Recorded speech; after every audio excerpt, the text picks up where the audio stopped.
ഹോസ്പിറ്റലിന് ടൗണിലേക്ക് തിരിച്ചു പോകണം. എന്താ പറ്റിയത്? അത് ഒരു ടാക്സി കിട്ടൂ? വിളിച്ചു പറഞ്ഞാ വരും. എന്താ പറ്റിയ കുട്ടിക്ക്? അത് പിന്നെ നാട്ടിലേക്ക് പോണ വഴിയാ. ബസ്സിൽ വെച്ച് തല കറങ്ങി. എന്റെ കസിനാ. വെക്കേഷൻ സ്റ്റാർട്ട് ചെയ്ത് ഞങ്ങൾ ഫ്രണ്ട്സ് സെലിബ്രേറ്റ് ചെയ്തപ്പോ അബദ്ധത്തിൽ കുറച്ച് ലിക്കർ കഴിച്ചുപോയി. ജ്യൂസാണെന്ന് കരുതി കുടിച്ചതാ. അത്രേ ഉള്ളൂ. അതിന് ഹോസ്പിറ്റലൊന്നും പോണമെന്നില്ല. ഒരു മുറി തുറന്നുതരാം. ഷവറിന്റെ ചോട്ടിൽ കുറച്ചേരം നിർത്തിയാൽ മതി, ശരിയാവും. പ്രിയ, പ്രിയ,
ഉണർന്നോ?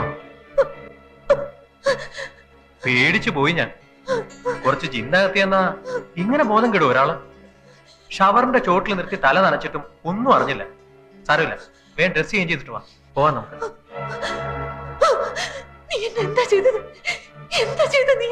അത് കൊള്ളാം. കിടന്ന് വിറയ്ക്കുന്ന കണ്ടപ്പോ നനഞ്ഞ ഉടുപ്പൊക്കെ മാറ്റി. ഇതെവിടെയാണ്? എന്തിനാ ഇവിടെ വന്നത്? എന്താ സംഭവിച്ചത്? എന്ത് സംഭവിച്ചു? നീ എന്നെ എന്താ ചെയ്തത്? പ്രിയ, ഞാൻ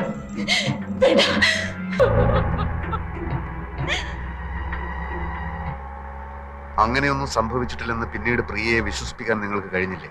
വിശ്വസിക്കാൻ അവൾ ഒരുക്കമായിരുന്നില്ല. പ്രിയേ, പ്രിയേ, കതക് തുറക്കു കുട്ടി. പ്രിയേ,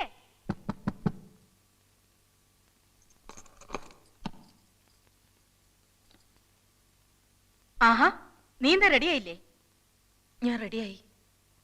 ഇങ്ങനെയാണോ റെഡിയാവുന്നേ? കുളിച്ചിട്ടില്ല, വേഷം മാറിയിട്ടില്ല. റെഡിയാവാൻ അതിന്റെയൊക്കെ ആവശ്യമുണ്ടോ? എന്താ ഈ കുട്ടി പറയുന്നേ? എത്ര നേരെ ഞങ്ങളൊക്കെ വെയിറ്റ് ചെയ്യുന്നു. ഇന്നെങ്കിലും ആഭരണങ്ങൾ എടുത്തില്ലെങ്കിൽ ഇനി എന്നാ? ഇനി ആകെ 4 ദിവസമുള്ള കല്യാണത്തിന്. അതെപ്പോഴും ഇങ്ങനെ ഓർമ്മിപ്പിക്കണമെന്നില്ല.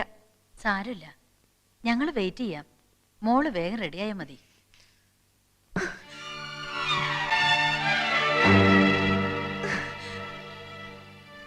പിന്നെ ഇരിക്കണോ നീ?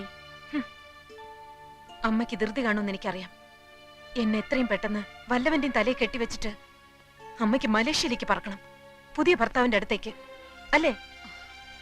ഇടയ്ക്കിടയ്ക്ക് നീയും തന്നെ ഓർമ്മിപ്പിക്കണമെന്നില്ല. വേണ്ട, ആരും എന്നെ ഒന്നും ഓർമ്മിപ്പിക്കണ്ട. അമ്മയ്ക്ക് ഒരിക്കലും എന്നെ മനസ്സിലാക്കാൻ കഴിയില്ല. വല്യമ്മയ്ക്കെങ്കിലും എന്നെ മനസ്സിലാവില്ലേ? ചെറുപ്പം മുതൽ എന്റെ വിഷമങ്ങൾ പറയാൻ വല്യമ്മല്ലേ എനിക്കുണ്ടായിട്ടുള്ളൂ. നിങ്ങളിപ്പോ ഇവരുടെ ഭാഗത്താ. മോളെ, നിന്റെ നന്മയ്ക്ക് വേണ്ടിയില്ലേ ഞാൻ. നന്മ അറിഞ്ഞുകൊണ്ടൊരു മനുഷ്യനെ വഞ്ചിച്ചിട്ട് എനിക്കെന്ത് നന്മ കിട്ടാനാ? വേണ്ട, എനിക്ക് വേണ്ട നന്മ. എന്നെ ആരും നിർബന്ധിക്കണ്ട. നിർബന്ധിച്ച അനുസരിക്കില്ല ഞാൻ. No. എല്ലാരും പൊയ്ക്കോ. പോകാൻ.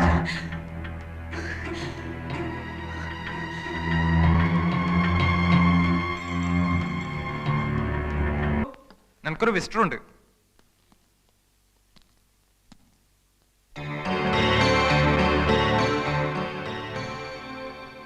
പ്രിയ, അതെ പ്രിയ, നിനക്കൊരു സർപ്രൈസ് ആവട്ടെ എന്ന് കരുതി. I don't know whether this is A pleasant or sad surprise for you. അപ്പോ നിന്റെ കല്യാണം മുടങ്ങണം. ഞാൻ ഒളിച്ചോടി പോന്നതാ നിന്നെ കാണാൻ. എന്നെ എന്തിനാ കാണുന്നത്? നിന്നെ മാത്രമേ എനിക്കിനി കാണാനുള്ളൂ. ഇനിയുള്ള കാര്യങ്ങൾ നീയാ തീരുമാനിക്കേണ്ടത്. ഞാനെന്ത് തീരുമാനിക്കാൻ? പിന്നെ ആരാ തീരുമാനിക്കേണ്ടത്? ഇത്രയും നാളും എന്റെ കണ്ണു വെട്ടിച്ച് നടന്നില്ലേ? ഇപ്പൊ എനിക്ക് നിന്നെ തേടി വരാതെ നിവർത്തിയില്ലല്ലോ. ഞാനിപ്പോ എന്താ വേണ്ടത്? ആദ്യം ഞാൻ എന്താ വേണ്ടതെന്ന് പറ. എനിക്കിനി തിരിച്ചു പോവാൻ വയ്യ. നിന്റെ മുറിയിൽ ഒരാൾക്കും കൂടി താമസിക്കാൻ ഇടമുണ്ടാവില്ലേ? ഇത് ആൺകുട്ടികളുടെ ഹോസ്റ്റലാണ്. അതുകൊണ്ട് ഒരു പെൺകുട്ടി താമസിച്ചാൽ ആകാശം ഇടിഞ്ഞു വീഴുവോ? എനിക്കൊന്ന് കുളിക്കണം. ഈ ഉടുപ്പൊക്കെ മാറണം. ഒരുപാട് യാത്ര ചെയ്തതല്ലേ? വാർഡൻ കണ്ടാൽ പറയണം ഞാൻ നിന്റെ കൂടെ താമസിക്കാൻ വന്നതാണെന്ന്. പ്രിയ ഇരിക്കെ, ഞാനിതാ വരുന്നു. വേഗം വരണം. ഞാൻ ഇവിടെ തന്നെ ഉണ്ടാവും. എടാ ഷിബു, ഒന്നിങ്ങ് വന്നേ. എന്താടാ? വാ. എടാ പ്രിയ വന്നിട്ടുണ്ട്. എവിടെ? വിസിറ്റേഴ്സ് റൂമിൽ ഇരിക്കുക. ഈ സൺഡേ അവളുടെ മാരേജ് ആണെന്ന് നീയല്ലേ പറഞ്ഞത്? എന്നിട്ട്? അതെ, അവൾ ഓടിപ്പോന്നിരിക്കുക. എന്തിന്? എന്നെ കാണാൻ, എന്റെ കൂടെ താമസിക്കാൻ പോകുന്നെന്നൊക്കെ പറയുന്നു. എനിക്കറിയില്ല ഈ വരവിന്റെ ഉദ്ദേശം. ഛേ, എന്താ ഇപ്പൊ ചെയ്യ? അവള് വല്ലാത്തൊരു മൂഡില. എനിക്കാകെ ടെൻഷൻ. നീ ഒരു കാര്യം ചെയ്യും, പെട്ടെന്ന് എന്റെ വീട്ടിലേക്ക് ഫോൺ ചെയ്തിട്ട് അവളിവിടെ എത്തിയിട്ടുണ്ടെന്ന് പറ. അമ്മ പ്രിയയുടെ വീട്ടിൽ അറിയിച്ചോളൂ. അവര് വെറുതെ വിഷമിക്കണ്ടല്ലോ. ശരി, നീ വാർഡനോട് എന്തെങ്കിലും ഒന്ന് പറഞ്ഞ് അഡ്ജസ്റ്റ് ചെയ്യും. ആ, തൽക്കാലത്തേക്ക് ഞാൻ അവളെ എന്റെ റൂമിൽ കൊണ്ടിരുത്താൻ പോവാ. അല്ലെങ്കിൽ ആകെ കുഴപ്പാക്കിയാലോ.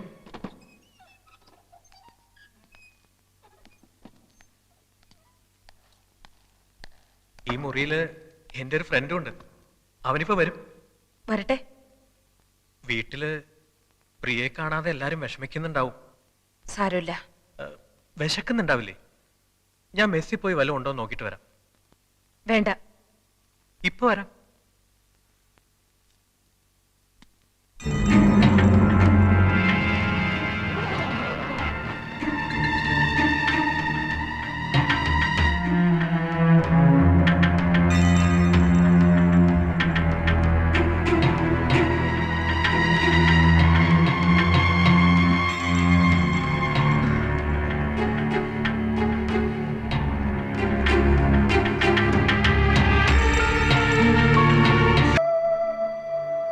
അവൾക്കതിന് കഴിഞ്ഞില്ല എന്ന് പറയുന്നതാവും കൂടുതൽ ശരി.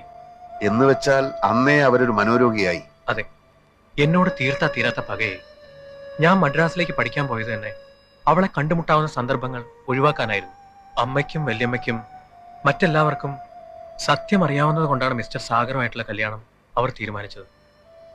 ഒരു കല്യാണത്തോടെ അവളുടെ മനസ്സ് നേരെയായിക്കോളും എന്നവർ കരുതി. പക്ഷേ അവൾ മദ്രാസിൽ എന്നെ തേടി വന്നു. എന്നെ വകവരുത്തുകയായിരുന്നു ഉദ്ദേശം. അവിടെ 6 മാസത്തോളം ഒരു മെന്റൽ അസൈലത്തിലായിരുന്നു. പിന്നീട് തറവാട്ടിലേക്ക് പോകാൻ അവൾ കൂട്ടാക്കിയില്ല. ഹോസ്റ്റലിലൊക്കെ താമസിച്ച് പഠിച്ചു. വർഷങ്ങൾക്ക് ശേഷം വീണ്ടും എന്നെ കാണുമ്പോൾ ഒന്നും ഉണ്ടാവില്ല മിസ്റ്റർ ജിത്തു. എല്ലാവരുടെയും സാന്നിധ്യത്തിലല്ലേ നമ്മൾ കാണുന്നത്. നിങ്ങളുടെ സ്വാന്തനപ്പെടുത്തലുകൾ ചിലപ്പോൾ മറ്റേത് മരുന്നിനേക്കാളും ഫലം ചെയ്തെന്ന് വരും. No, I don't want any explanation. ഇത്രയും പേരുടെ ഡ്യൂട്ടിക്കുള്ളപ്പോ ഇതൊരിക്കലും സംഭവിക്കാൻ പാടില്ലായിരുന്നു. ആ പേഷ്യന്റ് എന്തെങ്കിലും പറ്റിയാൽ അതിന്റെ ഉത്തരവാദിത്തം നിങ്ങൾക്കായിരിക്കും. എന്താ ഡോക്ടർ? ഇവര് കുളിക്കാൻ കയറുന്നത് വരെ പ്രിയ റൂമിൽ ഉണ്ടായിരുന്നതാണ്. Now she is missing.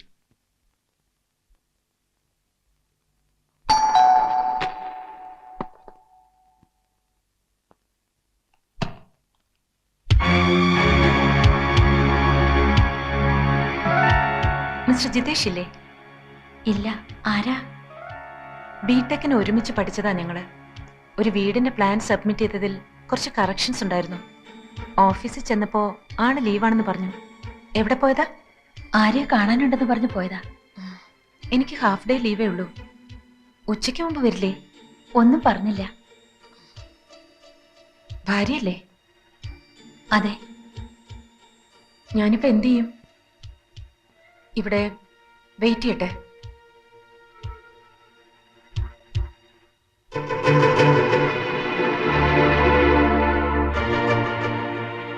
കുടിക്കാൻ കുറച്ച് വെള്ളം.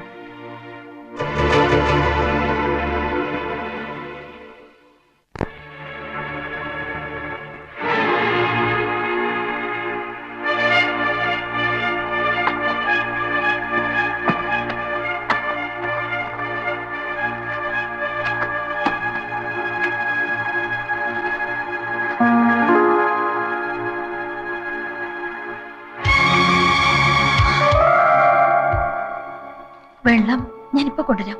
അങ്ങോട്ടിരുന്നോളൂ.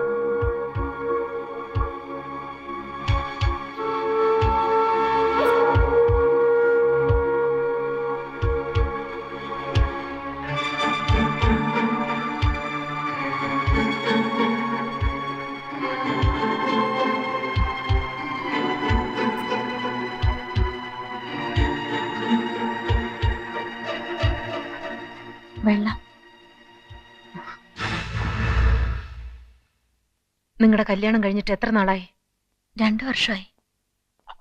എന്താ പേര്? പേര് ശോഭ.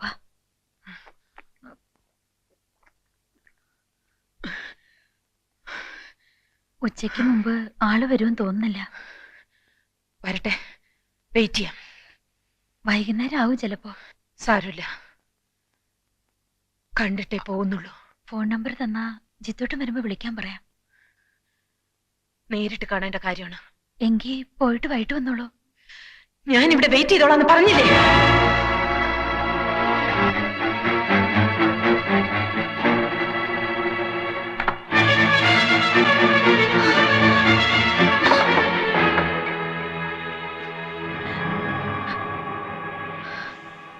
ഹലോ, പ്രകാശനല്ലേ?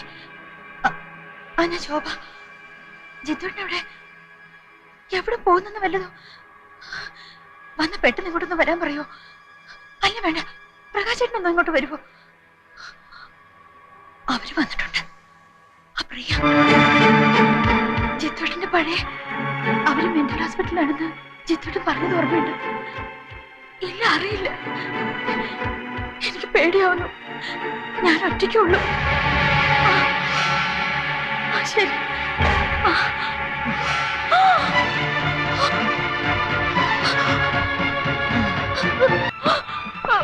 എന്താ?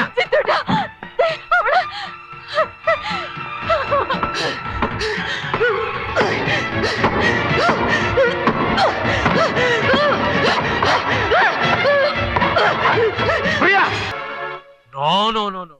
ഒരു ഡോക്ടർ എന്ന നിലയ്ക്ക് എനിക്കിത് ഒരിക്കലും അംഗീകരിക്കാൻ പറ്റില്ല. ഇത് നിങ്ങളുടെ നോവലും കഥയൊന്നും അല്ല. ഇതിന് ഇങ്ങനെയൊക്കെ ഒരു പരിഹാരം ഉണ്ടായിരുന്നെങ്കിൽ എന്ത് എളുപ്പമായിരുന്നു. ഡോക്ടറും വേണ്ട, മരുന്നും വേണ്ട, ചികിത്സയും വേണ്ട. ഞാൻ മനഃശാസ്ത്രം ഒന്നും പഠിച്ചിട്ടില്ല. ഒരു ചെറിയ യുക്തി. അങ്ങനെ ചിന്തിക്കുമ്പോൾ ചിലപ്പോൾ ഇത് ശരിയാകുമെന്നാണ് എന്റെ മനസ്സ് പറയുന്നത്. സ്വയം നശിച്ചുപോയി എന്ന തോന്നലിൽ നിന്നാണല്ലോ മറ്റൊരാളെ വിവാഹം കഴിക്കുന്നത്. വഞ്ചനയാണെന്ന വിശ്വാസത്തിൽ പ്രിയ എത്തിയത്. ആ വിശ്വാസമല്ലേ ഡോക്ടർ ആദ്യം മാറ്റേണ്ടത്? അതെ, അതിനിതാണോ മാർഗം? ഒന്ന് പരീക്ഷിക്കുന്നതിൽ എന്താണ് തെറ്റ്? ഒന്നും സംഭവിച്ചിട്ടില്ലെന്ന് പ്രിയയ്ക്ക് ബോധ്യമാകുന്നതുവരെ ജിത്തുവിനോടുള്ള പകയും വൈരാഗ്യവും മാറുമെന്ന് തോന്നുന്നില്ല. ഇതുപോലുള്ള അറ്റംപ്റ്റിന് ഇനിയും അവൾ മുതിർന്നെന്ന് വരും. അരുതാത്ത എന്തെങ്കിലും സംഭവിച്ച ഒരു ദുരന്തത്തിൽ ചെന്ന് അവസാനിക്കുന്നതിലും ഭേദമല്ലേ ഈ ചെറിയൊരു പരീക്ഷണം? സാഗർ പറയുന്നതിലും കാര്യമുണ്ടെന്നാണ് ഡോക്ടർ എനിക്കും തോന്നുന്നത്. പക്ഷെ അതെങ്ങനെ? It is impossible. Doctor please. എനിക്ക് ഇതിന്റെ റെസ്പോൺസിബിലിറ്റി ഏറ്റെടുക്കാൻ ബുദ്ധിമുട്ടുണ്ട്. ആ കുട്ടിയുടെ ബന്ധുക്കളൊക്കെ ഉണ്ടല്ലോ, തീരുമാനിക്കട്ടെ. അവർ സമ്മതിക്കും, എല്ലാവരും സമ്മതിക്കും. ഡോക്ടർ അനുവദിച്ചാൽ മാത്രം മതി.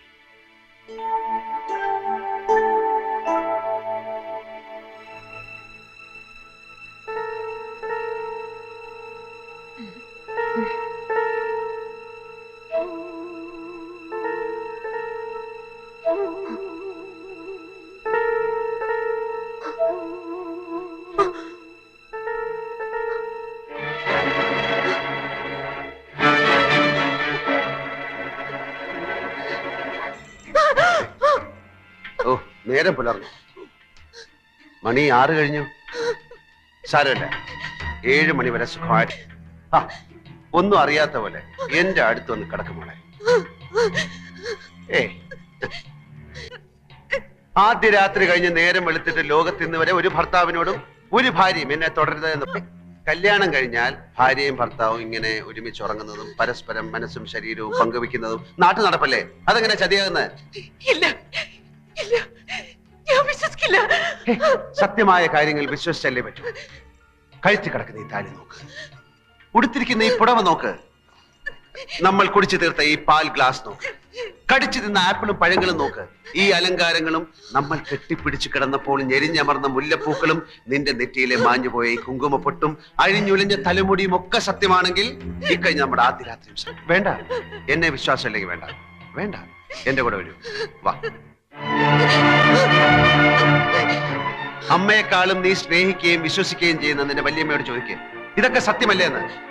നിന്നെ ആഭരണങ്ങൾ അണിയിച്ച് കതർ മണ്ഡപത്തിൽ കൈപിടിച്ചിരുത്തിയ ഇവരോട് ചോദിക്കേ, ഇതൊക്കെ ചതിയാണോ എന്ന്. വാ, കല്യാണപ്പന്തലും കതർ മണ്ഡപവും സത്യമല്ലേ? 100 കണക്കിന് ആളുകളുടെ സാന്നിധ്യത്തിൽ വാദ്യമേളങ്ങൾ ഉയർന്നപ്പോൾ ഞാൻ താലി കെട്ടിയതും കതിർ മണ്ഡപവും വലം വെച്ചതും മറന്നോ? സ്വന്തം തറവാടിന്റെ മുറ്റത്ത് വെച്ചായിരിക്കണം കല്യാണമെന്ന് പ്രിയ വാശി പിടിച്ചതും അത് ഞാൻ സമ്മതിച്ചതൊക്കെ ഒറ്റ രാത്രി കൊണ്ട് മറന്നോ? ഞാൻ പറഞ്ഞിട്ട് വിശ്വസിക്കണ്ട. പ്രിയയുടെ ഏറ്റവും വിശ്വസ്തനായ ഈ മനുഷ്യനോട് ചോദിക്കേ. ആശുപത്രിയിൽ നിന്നും അസുഖം മാറി വീട്ടിൽ വന്നപ്പോ പ്രിയ തന്നെയല്ലേ പറഞ്ഞത് എത്രയും പെട്ടെന്ന് സാഗറുമായിട്ടുള്ള കല്യാണം നടത്തണം, കഴിഞ്ഞതൊക്കെ മറന്ന് ഇനി സാഗറിന്റെ കൂടെ ജീവിക്കണമെന്നൊക്കെ? ഇല്ല, ഇല്ല, ആരും എന്നെ കല്യാണം കഴിച്ചിട്ടില്ല. ആരും എന്നെ കല്യാണം കഴിക്കാൻ പാടില്ല.